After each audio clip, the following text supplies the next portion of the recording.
Bonjour tout le monde. Merci d'être venu pour notre présentation à l'IBIS. Aujourd'hui, on a la chance d'avoir Eric Paquet avec nous. Euh, Eric a un parcours quand même intéressant parce qu'il a fait un bac en informatique. Je ne sais pas comment trouver la laser sur PowerPoint. Ensuite, il a fait une maîtrise à l'Université de Montréal. Ouais. Et ensuite, il a été directeur de plateforme bioinformatique dans le centre de recherche en cancérologie de l'Université de Laval pour 8 ans. Et ensuite, il a décidé de retourner à l'école. Il a fait un doctorat en médecine de précision McGill. Ensuite, retourné à Laval comme prof dans le département de sciences animales. Et aujourd'hui, il va nous parler de pas mal des choses génomiques, analyse. Merci, Eric. Merci, Dawood. Merci aussi pour l'invitation. Je suis vraiment très content de présenter ces résultats-là. Aujourd'hui, c'est tout chaud. Là. Vous avez une primeur mondiale. Ça n'a jamais été présenté. Donc, puis moi, on va parler du système immunitaire, répertoire immunitaire. Ce n'est pas mon domaine d'expertise. On a des collaborateurs qui sont experts dans ce domaine-là. Donc, pour moi, c'est un beau défi aussi. Mais bon, écoutez, ça va être intéressant. Donc, premièrement, l'équipe de recherche, écoutez, c'est un projet qui émane c'est un regroupement stratégique Oplet. On s'intéresse à la qualité du lait. Et dans ce regroupement-là, en fait, il y a une grosse partie du regroupement qui s'intéresse à l'immunité. En fait, on s'intéresse à les mammites, qui sont des infections de la glande mammaire chez la vache laitière. Donc, il y a des gens qui travaillent en fait à développer des vaccins. Puis, en effet, Céline, qui est une collaboratrice, et c'est elle l'experte en système immunitaire là, dans le projet, ils développent des vaccins. Donc, l'idée, c'était qu'on a discuté, c'était de dire est-ce qu'on pourrait suivre le système immunitaire, en fait, quand on vaccine ces vaches-là dans le temps pour voir qu'est-ce qui arrive. Et puis, les collaborateurs, on a des collaborateurs aussi à l'université, là, Isabelle et Claude qui sont ici, donc ils nous ont aidé toute la portion génomique là, pour préparer nos échantillons. Il y a Guillaume Dufresne ici qui a fait bac en bioinfo là, qui nous a aidé aussi pour la bioinformatique. Puis, il y a Brian et Jérôme là, qui nous ont été très grande aide là, au début là, pour mettre la phase pilote, là, pour mettre en place nos protocoles. Donc, l'équipe de recherche de classe mondiale pour un projet de ce calibre-là. Donc, on est très content de collaborer avec tous ces gens-là pour ce projet.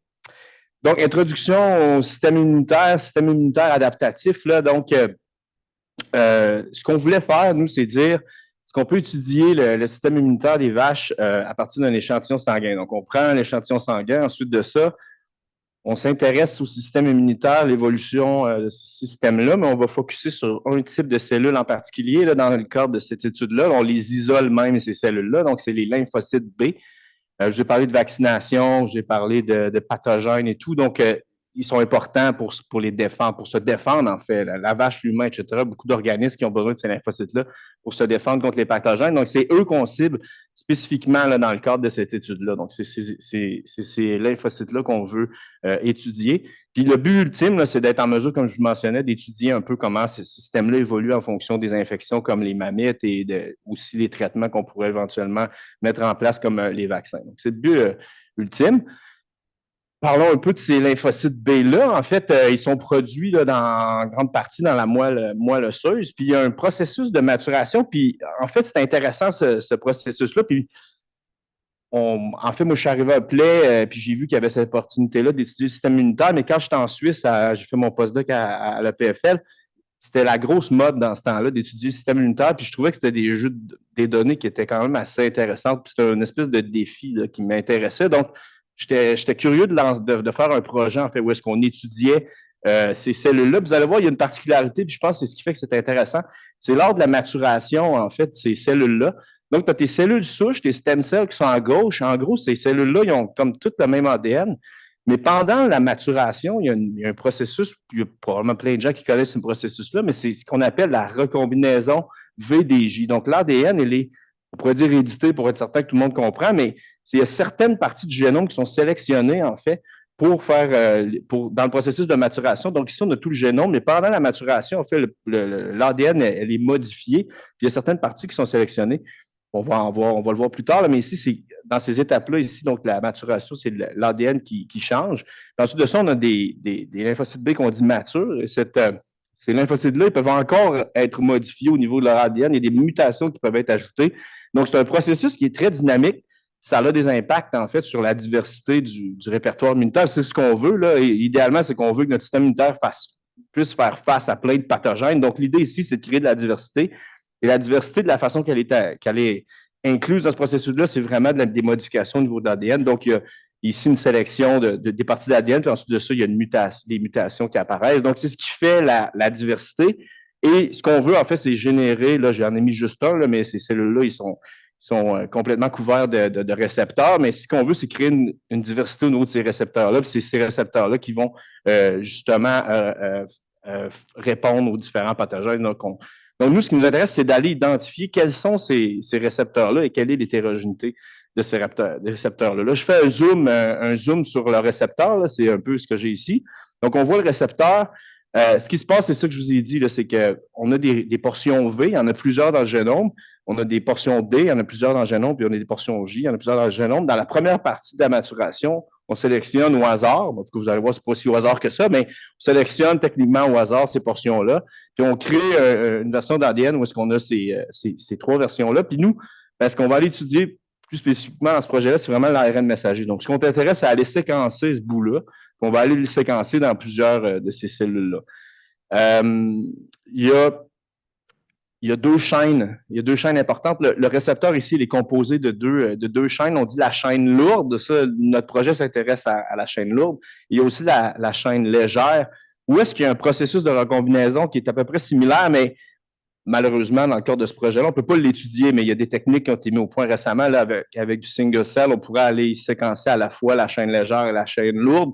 Mais nous, bon, écoutez, on n'avait possiblement pas le budget, pas le temps, pas les ressources pour le faire dans le cadre de ce projet-là. Fait qu'on s'intéresse juste à la partie, la chaîne lourde, en fait, de nos récepteurs. Donc, je vais parler souvent de diversité là, dans le cadre de ce projet-là. Donc, la limitation de cette étude-là, c'est qu'on voit complètement pas, en fait, la diversité des chaînes légères, ce qui est une limitation. Donc, tout ce que je vais dire aujourd'hui, ça s'applique uniquement aux chaînes légères. Donc, ça, c'est ce qu'on voit ici dans le processus de maturation. Puis il y a une région ici qui est une région, en fait, la région CDR3, on va en parler beaucoup là, dans les prochaines diapositives.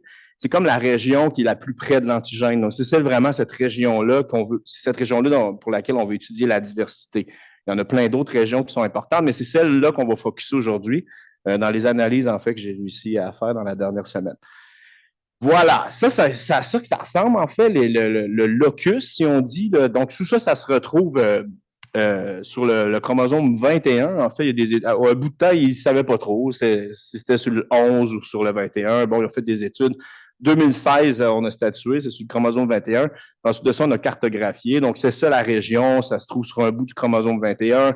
Donc, c'est la région, c'est à ça qu'elle ressemble. Donc, on voit toutes les V ici. Donc, ça, c'est toute la panoplie de V qui peuvent être utilisées.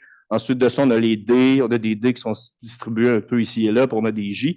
Donc, c'est vraiment ces portions de génome-là qui sont utilisées pour assembler justement les lymphocytes B matures. Et nous, on s'intéressait, en fait, il y a plusieurs isoformes là, donc, qui peuvent être produits dans le cadre dans le cadre de la maturation. Puis, on s'intéressait à développer une technique pour aller amplifier des régions qui nous permettaient d'être spécifiques aux différents isoformes. C'est un des objectifs qu'on avait. Donc, ici, on a l'isoforme G1, le G2, pardon, c'est pas ça en doute, c'est M1, M2, G3, G1 et G2. Donc, vous allez les voir revenir. Donc, on a développé une technique de séquençage qui nous permet, en fait, de cibler ces isoformes-là puis de les étudier individuellement.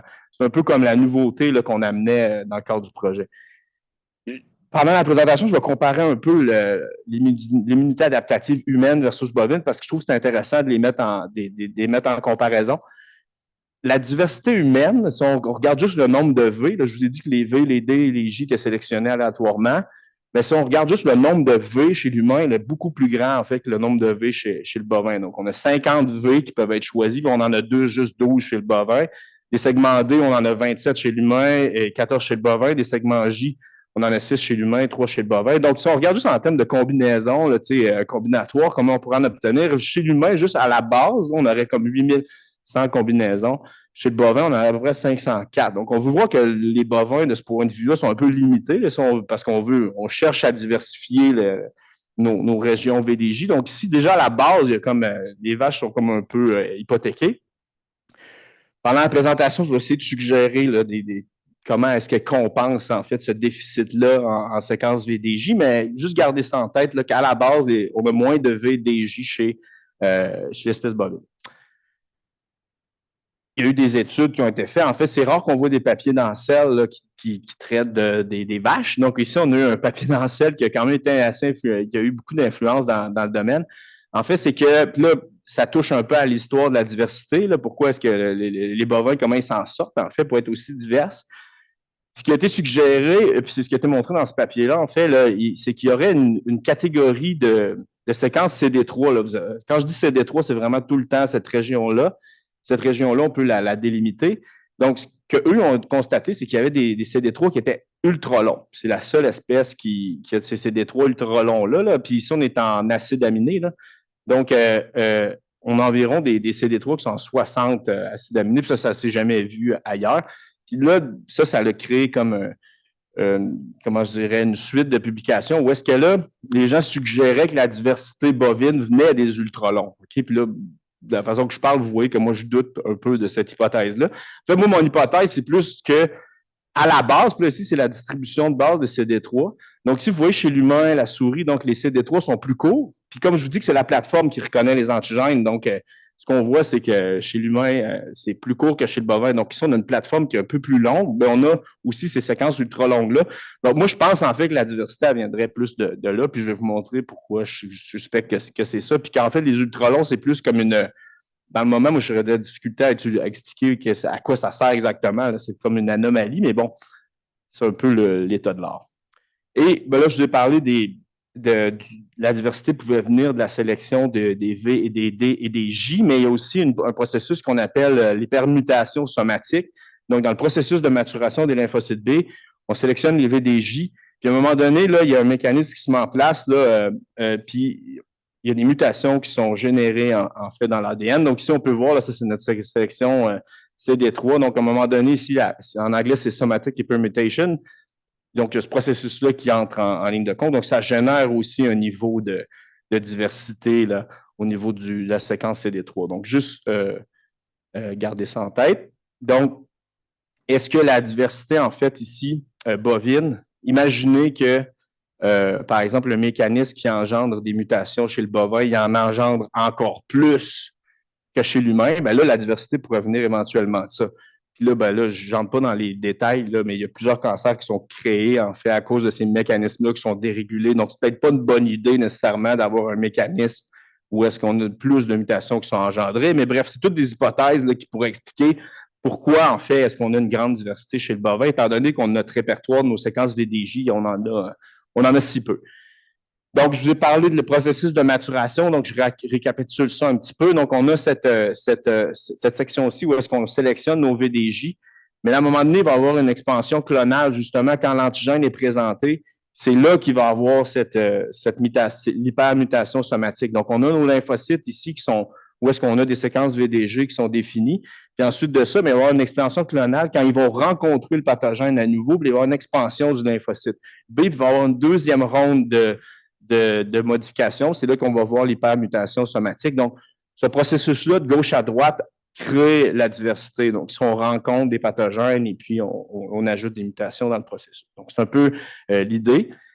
Le plan ultime, puis on n'aura pas le temps d'aborder ça, mais ce qui est intéressant, c'est que si on séquence une vache laitière au temps T, on a quand même des traces, comme des cicatrices, en fait, de tous les événements qui se sont passés auparavant. Juste en regardant les lymphocytes B, on peut voir ceux qui ont pris l'expansion. Par exemple, si on regarde les séquences CD3, les séquences CD3 qui se ressemblent, on peut suspecter que c'est des séquences CD3 qui viennent d'un événement, par exemple une vaccination ou une infection qu'il y aurait eu chez la vache laitière. Donc, ce qui fait que, là, c'est une animation, mais en gros, ce qu'il faut que vous reteniez, c'est uniquement à partir d'un échantillon de sang ici, on pourrait justement retracer les événements.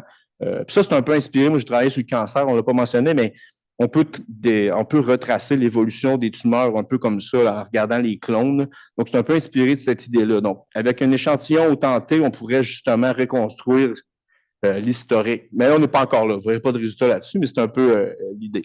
Donc, les objectifs du projet, il y en avait deux. En fait, on ne faisait pas ça, nous, étudier le répertoire immunitaire. Donc, il fallait mettre en place le protocole pour justement aller étudier ces récepteurs-là. Donc, la particularité, c'est que, bon, il n'y a pas tant de gens qui s'intéressent à ce processus-là. Puis nous, l'hypothèse de base, c'est que à l'époque, il y avait le MySeq. Le MySeq, il nous produisait des séquences 2 fois 300 paires de bases. Puis la région qui nous intéresse est à peu près dans ces eaux-là. Donc, l'idée, c'était d'utiliser à l'époque, c'était la nouvelle technologie, là, mais c'était d'utiliser le MySeq et cette caractéristique-là ici pour être capable d'aller chercher cette région-là qui est quand même assez grande. Donc, c'était une belle opportunité, puis ça avait été fait chez l'humain et d'autres espèces, mais malheureusement, on n'avait pas les outils chez le bovin. Puis on voulait faire aussi, faire ça en multiplex, donc où est-ce qu'on pouvait prendre plein d'échantillons et les mettre dans la même ronde de séquençage. Donc, c'est un peu l'objectif 1, c'était de mettre en place cette plateforme-là. Puis on voulait, l'objectif 2, en fait, c'était d'utiliser cette plateforme-là pour étudier la différence entre entre le système immunitaire d'une race, ici, je ne l'ai pas nommé, là, mais c'est Hershey puis les Holstein. Donc ici, c'est le design expérimental, là. Donc ici, ça n'avait pas été fait. On a beaucoup de vaches, nous, dans notre étude. Puis aussi, on a étudié l'évolution dans le temps. Donc, c'est pas à l'échelle, là, mais juste ce que je voulais représenter ici, c'est une vache qui vieillit, là. Donc ici, si on a une vache de 3 ans, de 4 ans, 5 ans. Donc, vous voulez voir comment le système immunitaire évolue, en fait, en fonction de l'âge des animaux-là. Donc, les deux questions de recherche. Puis la beauté de ça, c'est que c'est fait à Agriculture Canada à Sherbrooke. Et puis ces vaches-là sont dans le même environnement, la même alimentation. Donc, on limite un peu, en fait, les variabilités génétiques aussi qui pourraient être induites par protocole de recherche. Donc, c'est les deux objectifs qu'on avait. Objectif 1, développer le protocole. Comme je dis, je vais aller un petit peu vite parce que là, je pense que je parle un peu trop puis j'ai quand même une quantité limitée de temps. Donc, l'idée ici, c'est vraiment le protocole. Je vais vous rentrer dans les détails, là, mais je vais le faire rapidement. Donc, en gros, on extrait du sang, on prise à la jugulaire, on prend des échantillons sanguins. Ensuite de ça, par centrifugation, on va le chercher. On va isoler le buffy coat qui nous intéresse. Donc, c'est la portion du sang qui nous intéresse, là où est-ce qu'on retrouve les globules blancs et les lymphocytes. Donc, on en isole une quantité fixe. On fait ça par cytométrie, par fax, en fait. Donc, on isole nos cellules, puis ensuite de ça, on extrait l'ARN. Plutôt classique. L'ARN, en fait, il est envoyé ici à l'Université Laval. Donc, c'est nos collaborateurs, Céline et puis Frédéric Baudouin, là, qui nous aident là-dessus. Donc, ils nous ont fait l'extraction, ils nous ont envoyé l'extraction d'ARN. Donc, après ça, qu'est-ce qu'on fait avec cet ARN-là? Là, on le stocke à moins 80. Ça a l'air, c'est pas ça que j'ai dit. Puis, idéalement, on ne le laisse pas là, on l'utilise. Donc, ici, on a nos cellules, notre ARN. Mais là, bon, c'est quoi le lien? Comment on fait le pont entre ça et les récepteurs? C'est ce que je vais vous expliquer. Donc, nous, évidemment, on ne s'intéresse pas à la protéine. Là, je pense directement, on ne fera pas de la mass spec là-dessus. Donc, on va passer par l'ARN messager. Donc, l'ARN messager ici. Puis là, ce qu'on veut, en fait, c'est aller chercher les séquences qui nous intéressent. On étudie un peu pour faire la RT, là, pour aller chercher notre ADN pour aller chercher notre ADN-C, le complémentaire. Donc, l'idée, on a testé plusieurs approches, mais ce qui fonctionnait le mieux chez nous, c'était d'utiliser une poly-DT. Ensuite de ça, ce qu'on fait, c'est qu'on ne peut pas séquencer directement l'ADN-C parce que là, on a amplifié tout le génome. Donc, il faut aller spécifiquement chercher les espèces qui nous intéressent. Donc, c'est ça. Ici, je présente que, nos isoformes qui nous intéressent, notre récepteur, l'identité du VDJ, elle est noyée dans une quantité d'ADN. Donc, il faut aller les pêcher, là. Fait que ce qu'on fait, c'est qu'on a fait des amorces. Là, ici, je les ai dessinées. Donc, il y a une séquence commune à toutes les séquences VDJ. Puis après ça, on a développé des amorces vraiment spécifiques pour les isoformes M1, M2, G3, G1, G2. Donc, c'est comme ça qu'on va pêcher l'ARN messager qui nous intéresse. Donc, ce qui se passe, je vous ai dit, c'est une contrainte de taille. Puis nous, on veut séquencer totalement ce qui se passe entre les deux amorces. Donc, on a besoin d'une. Là, ici, c'est les deux parties de 300 paires de bases qu'on obtient du MySeq. Donc, ce qu'on veut, c'est une portion qui se chevauche. Parce que nous, on sait que ces deux séquences-là, ils nous intéressent s'il y a une partie de ces deux. On demande un 20 paires de bases là, qui chevauchent avec. Faut qu'il soit. Je pense qu'on tolère une mutation, une variation là, avec des qualités top qualité là, pour ces séquences-là. Donc, c'est comme ça qu'on va reconstruire notre séquence ici. Donc, au final, on obtient à peu près maximum une séquence de 580 paires de bases là, pour étudier notre région VDJ. Puis ça, c'est les amorces qui sont utilisées. Donc, on a développé ça. Isabelle, là, qui est ici, m'a aidé. On a vraiment essayé d'optimiser nos amorces pour être certain qu'on allait chercher les bonnes séquences. Puis avec Brian et l'équipe aussi, nous ont fait une run pilote là, nous a quand même été très, très, très, très pratique pour nous pour développer ce protocole-là. Donc, en gros, c'est pas mal ce que je voulais dire au sujet du protocole. Donc, on a mis ça au point. La bioinformatique, excusez, l'animation n'est pas top. Là, mais en gros, je passe rapidement, mais bon, il y a de la qualité qui est faite. On extrait les reads, on les nettoie. Ensuite de ça, il y a la portion end-merge, là, qui est justement là, pour merger les deux séquences, s'assurer que c'est une homologie parfaite à l'exception on tolère une variation. Puis, il y a des outils, là, c'est du BLAST, mais qui sont spécifiques pour identifier les séquences VDJ. Donc, on a un IGBLAST ici qui est utilisé avec une database là, quand même assez impressionnant, là, tout ce qu'il y a comme séquence VDJ ici. C'est vraiment la database référence, le IMGT qu'on utilise pour identifier nos régions VDJ pour des différentes espèces. Donc, c'est un peu le pipeline d'analyse.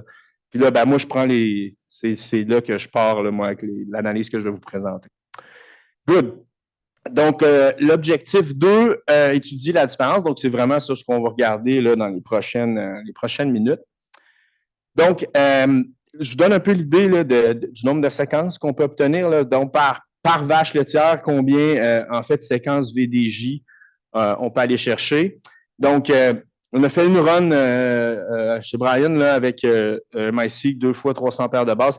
44 échantillons, là, vous voyez que les chiffres ne fonctionnent pas trop. Je vous ai dit 2 fois 13 là, des animaux, mais on a fait des duplicats, en tout cas, pour tester notre technique. Je ne vous présente pas ça aujourd'hui. Donc, le 44, là, il y a d'autres parties du protocole que je ne vous ai pas mentionnées, mais en gros, il y avait 44 échantillons, 44 échantillons sanguins qui ont été spikés. Oui, on fait ça en multiplex avec des barcodes, en fait, c'est une partie importante. Puis les barcodes, en fond, on les met sur chacun des isoformes, donc 220 amplifications. Puis là, ben là c'est là que je dis merci à Isabelle qui a fait tout ça, là, tout le travail. Donc, c'est beaucoup de travail, en fait, pour amplifier tout ça, mettre les barcodes. Puis au final, ben, ça revient en gros, là, si on veut étudier juste en termes de séquençage, parce qu'on n'a pas mis toutes les extractions et puis le temps, puis même la bioinformatique n'est pas inclus là-dedans, mais juste en point de vue de séquençage, c'est en gros pour 75 $ par échantillon, on va environ chercher là, 127 000, puis là j'ai un graphique, excusez, je vais vous le présenter après, là, mais environ 127 000 séquences VDJ là, par en fait animal. Par animaux. Et puis ça, c'est la distribution. Je vais aller. C'est un graphique qui va revenir quand même assez souvent, là, donc puis ça va toujours être à peu près la même façon de présenter. Là. Je présente les isoformes ici. Donc, je vous ai dit qu'on en amplifiait 5. G1, G2, G3, M1, M2, ça va toujours être la même présentation. Donc ici, ici, je vous présente le nombre de séquences qu'on obtient en mois. Ça, c'est la médiane, en fait. Donc, c'est le nombre médian de séquences. Donc, on obtient environ 17 386 séquences qui proviennent des G1. En tout cas, les chiffres, vous les voyez. Là. Donc, ça, c'est toutes des séquences qui ont été amplifiées avec des primeurs qui avaient à peu près les mêmes caractéristiques. Donc, ça nous indique vraiment que dans le pool sanguin, il y a beaucoup plus de M1, de M2 que de G. Souvent, quand je vais dire dans la présentation, je vais dire les G, là, ça veut dire G1, G2, G3, puis les M, c'est M1, M2. Puis en fait, vous allez voir souvent aussi les statistiques ici, là, c'est à chaque fois, je mets tout ça dans un modèle, mais en gros, ici, ce qu'on apprend, c'est que en fonction du nombre de séquences, c'est vraiment ce qui nous sort du pipeline bioinformatique. On n'a pas de différence significative entre les vaches. Ça veut dire qu'on n'a pas introduit de biais en fonction du nombre de séquences là, qui est lié à l'espèce. Mais ici, on voit l'isoforme, vous allez voir, il est toujours. Ces isoformes-là se comportent toujours de façon différente. Je n'aurai pas tellement d'explications à vous fournir par rapport à ça. Là. Je suis toujours en train d'essayer de comprendre ce qui se passe, là, mais les isoformes, je vous explique juste ces chiffres-là que vous allez voir, mais on mettra rarement l'emphase là-dessus, mais juste pour vous expliquer. Donc, vraiment, ici, on voit qu'il y a une différence au niveau des isoformes. On voit clairement qu'il y a une différence. Ici, on voit qu'il n'y a pas de différence au niveau des espèces, donc c'est pour ça que je ne présente pas les résultats. Puis, il y a d'autres, en fonction de la lactation, là, ici, ce que ça veut dire, c'est l'âge. Donc, ici, on voit qu'on n'a pas introduit de biais au niveau des séquences en fonction de la race, puis aussi de l'âge.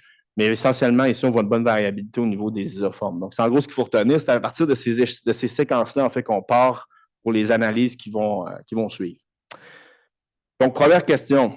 Je vous ai parlé des V, des D, des J. Bon, mais quels sont les V qu'on retrouve. Donc là, nous, moi, je suis capable de les identifier. Donc, je suis capable de dire, OK, dans cette séquence-là, c'est le V1, dans cette séquence-là, c'est le V2. Donc, si les V, là, bon, je ne rentrerai pas dans les détails, là, ceux qui sont pâles, en fait, ne sont pas utilisés techniquement. C'est comme des pseudo-V. Donc, ils ne sont pas utilisés, mais ceux qui sont foncés, c'est des vrais V. Donc, il n'y en a pas tant que ça de V qui peuvent être utilisés, mais en gros, c'est intéressant de savoir lesquels sont utilisés, puis est-ce qu'ils sont un peu différents en fonction des G1, G2, G3. Donc, si c'est un graphique, le heat map, en gros, plus c'est rouge, plus ce V-là est utilisé. Ce qu'on voit ici, c'est notre fameux V120 là, qui est presque la totale. Ben, c'est lui qui domine dans à peu près tous les isoformes. Mais on voit quand même qu'il y a des petites spécificités en fonction des isoformes, en fonction des V qui sont utilisés. Comme eux ici sont un peu moins utilisés dans les G2, G3, mais ils sont comme plus utilisés dans le G1, M1 et M2. On voit des petites spécificités aussi pour les M1 et les M2. Puis on voit en fait, ce qui est intéressant, c'est que ceux-là ne sont pas utilisés. Donc, premier constat, il y a à peu près 8 des V sur 12 qui sont utilisés, là, en tout cas dans notre essai. Donc, ça, c'est le premier constat pour les V. On peut faire la même chose avec les D. Donc, les D, c'est un peu ça. Je me rends compte ici qu'on voit quand même un peu bien. Là, ici, il n'y en a pas beaucoup, mais on voit quand même que ceux-là ils apparaissent. Donc, une bonne diversité d'utilisation des D. Ça peut être des séquences génétiques, en fait, qui peuvent influencer ça. Je pense que l'hypothèse n'est pas mauvaise, là, mais l'idée ici, c'est juste de voir que ce n'est pas tous les dés qui sont utilisés. Puis ici, on en aurait juste 12 là, qui seraient utilisés. Puis le J, ben là, c'est le plus plate. Lui, il y a juste un J qui est utilisé, le J24.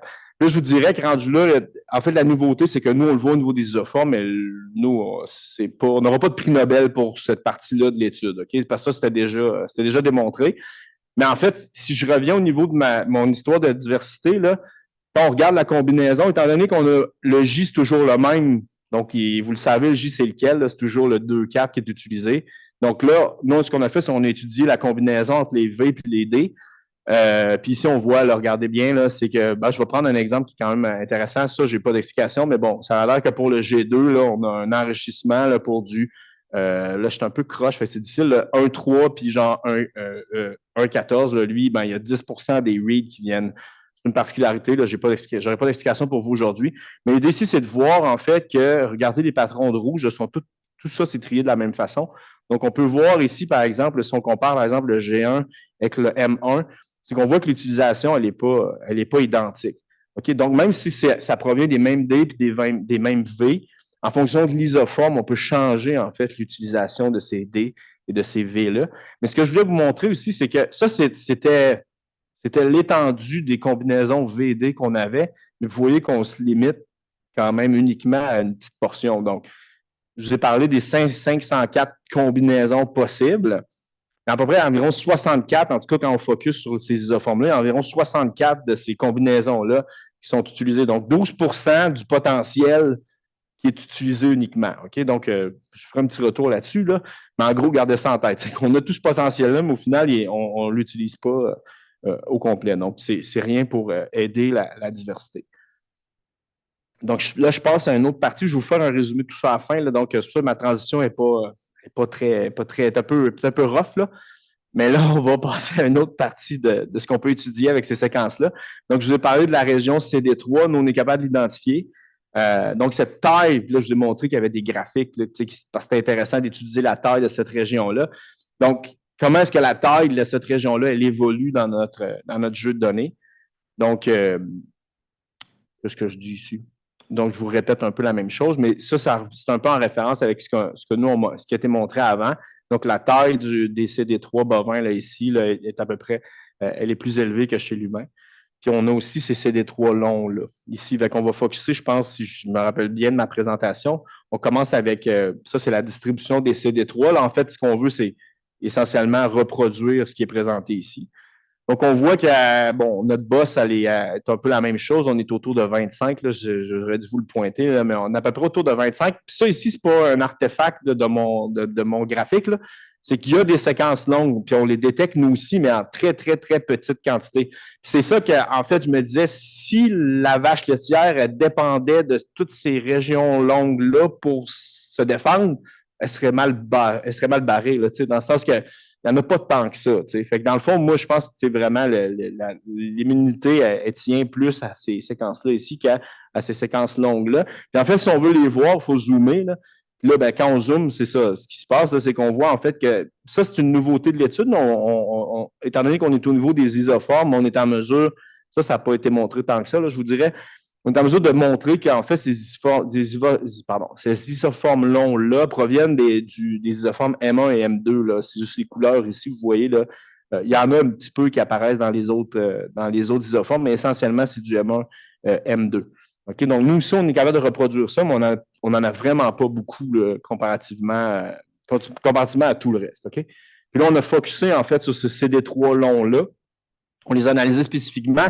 Puis enfin, on a regardé c'était quoi le pourcentage. Okay? On a dit les CD3 longs, là, écoutez, il fallait mettre un chiffre, là, mais on a décidé que c'était 50. OK? Fait qu'à 50 et plus, c'est du long, puis 50 et moins, c'est du court.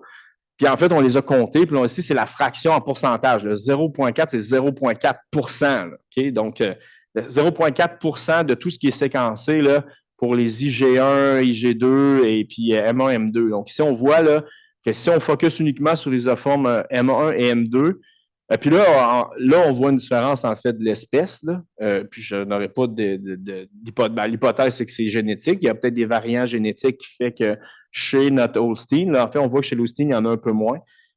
Donc, possiblement qu'il y a des variations génétiques qui feraient qu'on aurait moins. En fait, c'est 2 fois moins. Là, si on regarde en termes de chiffres, là, on passe de 0,44 à 0,25 Donc là, ici, il y a une différence de l'espèce. Puis en fait, c'est ça. On voit que ces D3 longs-là, en fait, ils pourraient. C'est la fréquence, puis qu'il y a une spécificité en lien avec la. Puis la lactation, ici, en fait, c'était mes premières versions de ces graphiques-là, c'est l'âge ici. On voit qu'il n'y a pas de différence en fonction de l'âge. Donc, plus ces vaches-là ils vieillissent, ça ne change pas, en fait, la proportion de CD3 qu'on observe là, dans ces espèces-là. Ce que je voulais dire aussi, c'est une particularité, parce que souvent, peut-être que les gens sont habitués à l'humain ou peut-être même pas tant, là, mais il faut garder en tête que c'est des Holstein, puis il y a quand même une bonne pression de sélection. La génétique de ces animaux-là, particulièrement dans les fermes laitières au Québec, c'est qu'on a sélectionné pour la production. Donc, on pourrait avoir une plus grande variabilité, là, mais en fait, ces animaux-là, dans ce contexte-là, la variation génétique, elle n'est pas si grande que ça, là, en plus qu'ils sont dans le même environnement. Mais il y a la variation quand même, elle est intéressante entre l'Ayrshire et la Holstein, parce que là, c'est deux races qui sont utilisées, mais qui n'ont pas. Donc, leur diversité génétique est intéressante. Donc, c'est bien de voir qu'il y a une modification au niveau de la quantité de ces D3 longs qui est utilisée. Ensuite de ça, c'est d'où ils viennent, ces CD3-là, ces CD3 longs-là. OK? Ça, c'est un peu le graphique comme je l'ai présenté. Là, c'est les V et les D là, qui sont utilisés. Puis on voit en fait qu'essentiellement, ils viennent de juste une combinaison de V et D. Parce que vous vous rappelez tantôt, là, je vous montrais comme une espèce de tableau ici. L'ordre, il a changé là, en passant. Mais en gros, on voyait qu'il y avait juste certaines combinaisons de V et de D qui étaient utilisées, mais l'essentiel des CD3 longs provient d'une combinaison D8, 2, V1, 7. OK? L'essentiel. C'est la même chose pour les isoformes M1 et M2. Donc, ça, c'est un truc quand même intéressant. Là, ensuite de ça, on a regardé les CD3 longs, mais ensuite de ça, on est intéressé juste à la taille moyenne des CD3. Puis là, il se passe des trucs assez intéressants là, au niveau des espèces. Donc, on voit qu'il y a un effet de l'espèce ici qu'on voit quand même qui est assez flagrant. Donc, si on regarde pour les isoformes G2, ce qui se passe, c'est pour les isoformes G2, puis là, on parle ici, c'est la taille là, du CD3 en acide aminé. Donc, ce qui se passe, là, c'est que pour notre IG2, on a comme un acide aminé de plus en moyenne là, chez nos Holstein. Donc, nous, en fait, ce qu'on dit, j'exagère, là, mais c'est qu'en fait, ce qu'on montre ici, c'est que cette distribution-là, elle peut shifter d'un isoforme à l'autre. Ça, on le voit. Je vais y retourner, mais on montre aussi qu'elle peut shifter, mais légèrement. Là, on ne le verrait pas à l'échelle de ce graphique-là. Mais on montre aussi qu'en fonction de l'isoforme, ça peut changer un petit peu. Là. Encore là, est-ce qu'on a des hypothèses, mais c'est pas. Peut-être qu'on ne sera jamais en mesure de les valider. Mais en gros, c'est que ici, on a un acide aminé de plus pour les G2 et G3. Puis on aurait, là, ici, c'est un demi-acide aminé pour le M1 et le M2. Mais on voit qu'en fait, ça change en fonction de l'espèce. Donc ici, vraiment, la Holstein pour les G2, G3 est un peu plus longue et plus courte, en fait, pour les M1, M2. Encore là, on pourrait suspecter, comme je dis, les variations génétiques. Ce serait spécifique, en fait, aux isoformes. Gardez en tête que ça change quand même assez la structure, pas la structure, mais la séquence de ces de ces CD3-là. Est-ce que la taille moyenne des CD3 varie en fonction de l'âge? Ben, la réponse, c'est oui. Là, dans le modèle, ça nous le dit. Puis en gros, là, je ne dis pas que c'est parfait, là, mais en gros, ce qu'on voit, c'est que globalement, la taille des CD3 elle varie dans le temps. Donc, en fait, ce qui se passe avec la distribution, là, si on voulait voir, c'est que dans le temps, un peu, les CD3 deviennent un petit peu plus longs. Ça, c'est plus dur à expliquer, par exemple. Mais bon, on sait qu'il y a plus de mutations, donc ça pourrait peut-être engendrer cette longueur-là, mais en gros, c'est ce qu'on peut voir au niveau des CD3. Voilà, c'est la taille des CD3. Donc là, on change complètement de thématique. C'est ça qui est bien. On nous parle d'un paquet de choses. Ça, en fait, c'est la diversité. La diversité des séquences qu'on observe là, quand on fait le séquençage. Donc, ça, c'est chez l'humain en passant. Donc, ce qu'on fait ici, là, j'essaie de vous expliquer, c'est en gros, on essaie d'estimer c'est quoi le plateau. C'est quoi, mettons, si on avait des capacités de séquençage infinies, là, on en détecterait combien de séquences? Okay? Parce que nous, on s'entend, on n'a pas séquencé à l'infini, donc on avait une run de séquençage limitée. Donc, la question, c'est si on avait eu c'est ça le read count ici en Y, là, ça c'est chez l'humain, mais on refait la même chose chez le bovin, là, ça sent bien, la diapo d'après. Mais en gros, c'est plus on a de séquences, comment ça change le nombre de séquences uniques qu'on observe. Puis ça c'est un graphique qu'on appelle de saturation. Donc, ce qu'on voit, c'est qu'à un moment donné, ça converge. Ça, c'est chez l'humain. Donc, pour les IgM, bon, dans notre cas, c'est les IgM1 et M2. Ce qu'on voit, en fait, c'est que chez l'humain, ça plafonne à peu près à 27 971. Puis là, c'est vraiment toutes les variations génétiques et tout, là. C'est pas clonal. Donc, on prend vraiment le CD3 pour on regarde est-ce que c'est des CD3 qui sont différents. Mais on voit qu'en fonction des isoformes, donc les IgM, c'est là qu'on a le plus de diversité. Dans ce de ça, on a les JG et G qui nous intéressent ici pour l'humain. Donc, on a fait la même chose chez nous. Donc, en gros, c'est ce qu'on obtient nos graphiques de saturation. Donc, ici, on voit, là, j'aurais dû mettre les chiffres comme chez l'humain, mais ce qu'on voit, c'est que nous, en fait, malgré le fait qu'on n'a pas beaucoup de V, qu'on n'a pas beaucoup de D, qu'on n'a pas beaucoup de J, on réussit quand même à avoir des M1 et des M2 là, qui plafonnent autour de 55 000. Okay? Donc, ici, là, si j'avais un chiffre à mettre, 55. Donc, c'est à peu près le double de ce qu'on voit chez l'humain. On le voit aussi M1, M2. Puis si on regarde à peu près pour les G1, G2, G3, là, ça tourne autour d'à peu près 5, du 2, du 3, du 8000. Là, mais en gros, c'est à peu près dans les eaux des IgG, peut-être un petit peu moins, en fait. On aurait l'IG1 qui est à peu près équivalent à l'IgG, puis les deux autres seraient un peu plus faibles. Mais on voit quand même que pour les M1, M2, malgré le fait qu'on n'a pas tant de VDJ, on réussit quand même à aller chercher une diversité qui est quand même intéressante, qui est presque du double, en fait, ce qu'on voit chez l'humain. Donc, quand même un truc qui est intéressant de ce côté-là. Plus grande diversité, voilà. Donc, est-ce que cette diversité-là, parce que là, moi, je suis capable pour chacun des échantillons d'estimer c'est quoi la diversité, donc je suis capable de le voir à la fois pour les Holstein, à la fois pour les Ayrshire. Donc ici, pas de diversité. Vous voyez les graphiques ici, c'est à peu près identique. Donc, ce qu'on voit, c'est qu'il n'y a pas de différence entre les races. Donc, la diversité entre les Ayrshire et les Holstein, elle est identique, en tout cas statistiquement, quand on met ça dans ce modèle-là. Et puis là, quand on regarde l'âge, c'est un peu plus compliqué. Là. Ce qui se passe, c'est qu'en fait, pour les isoformes ici, là, G1, G2, G3, en fait, la diversité diminue en fonction de l'âge. Donc ici, on le voit bien. C'est pas clair pour toutes les isoformes, mais ici, on le voit bien, à tout le moins pour IG1. Là. Pour la G1, ici, on voit que ça descend la diversité en fonction de l'âge. Puis on voit en fait que pour le M1, M2, elle augmente. Donc là, c'est vraiment un contexte particulier de ces séquences-là qui pourrait possiblement amener cette diversité-là. Donc, peut-être certaines portions qui muteraient plus avec l'hypermutation somatique qui pourrait être expliquée. Donc, ce serait vraiment dépendant du contexte de ces séquences-là. Donc, la diversité diminue pour les GG puis augmente pour les GM. Autre question, ça je vous dis, c'est pour ça que j'ai voulu les étudier ces données-là, parce qu'il y a plein de questions qu'on peut poser.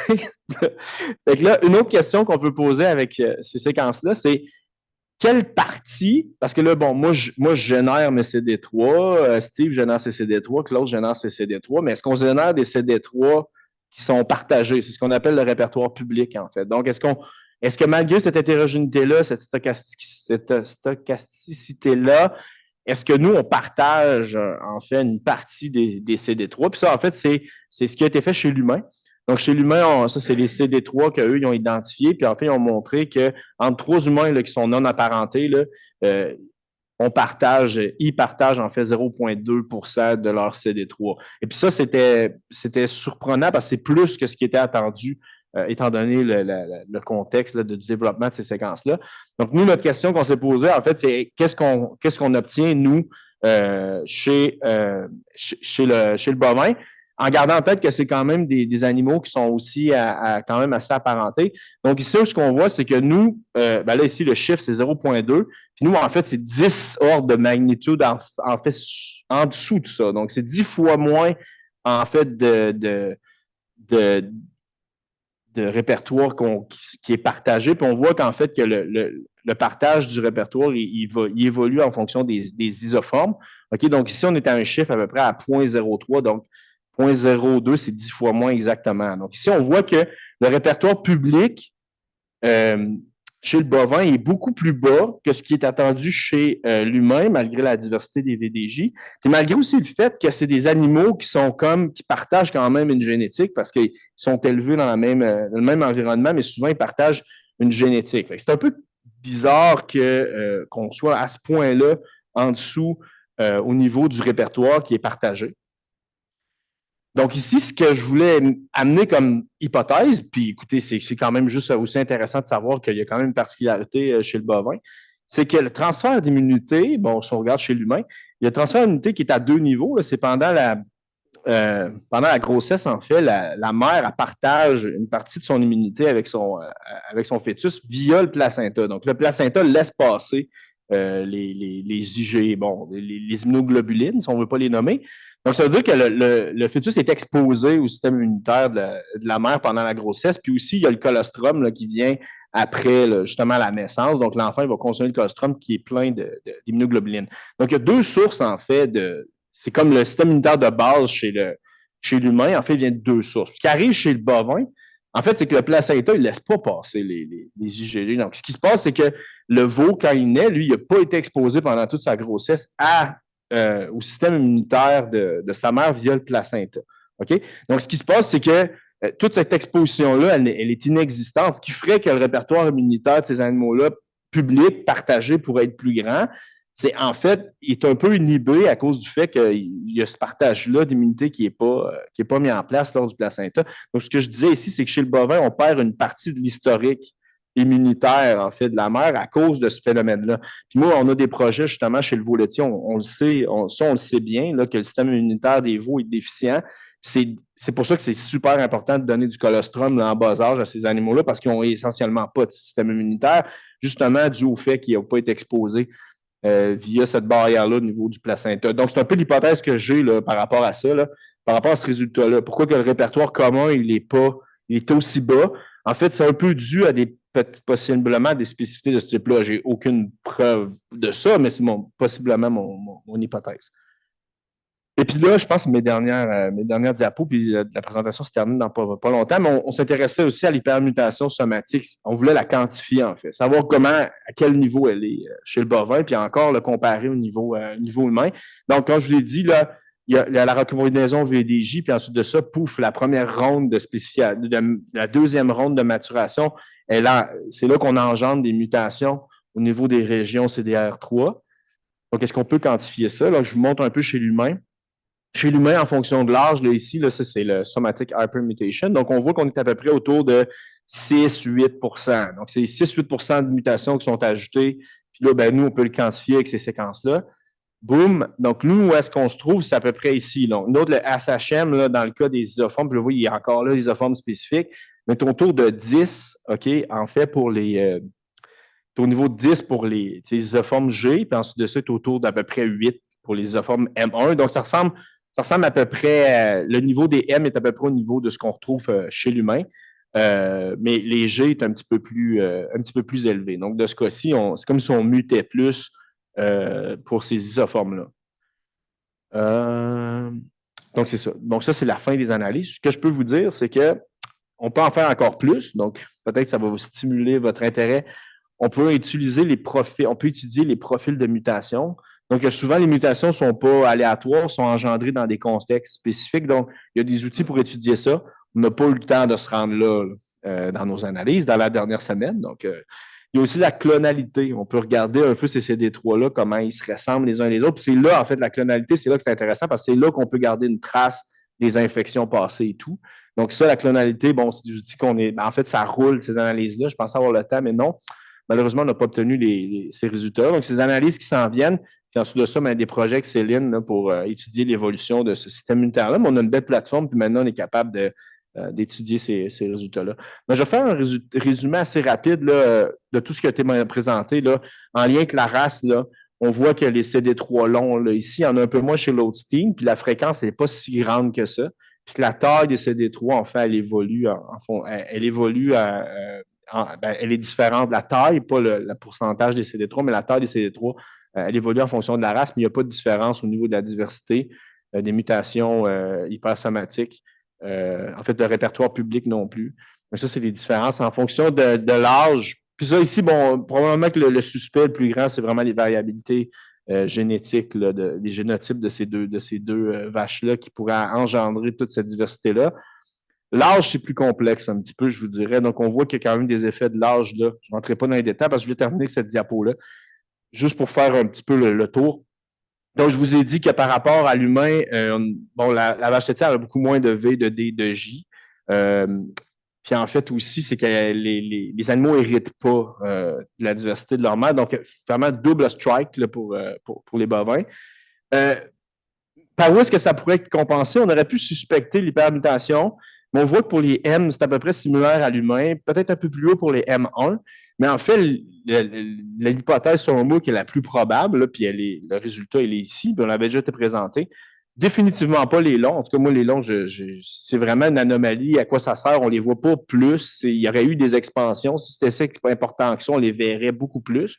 Donc, vraiment, l'idée ici, c'est vraiment, à la base, mon hypothèse, c'est que les bovins, en fait, ici, juste le fait que le CD3 soit beaucoup plus long, en fait, que l'humain compense pour toute cette perte de diversité-là au niveau des V, des J, puis même ici de l'immunité qui est transférée entre la mère et le fœtus. Donc, c'est à peu près là que ça viendrait, là, mon avis. C'est vraiment le fait qu'on ait cette distribution-là qui soit shiftée un peu à droite. C'est un peu ce qui se passe. Donc, voilà.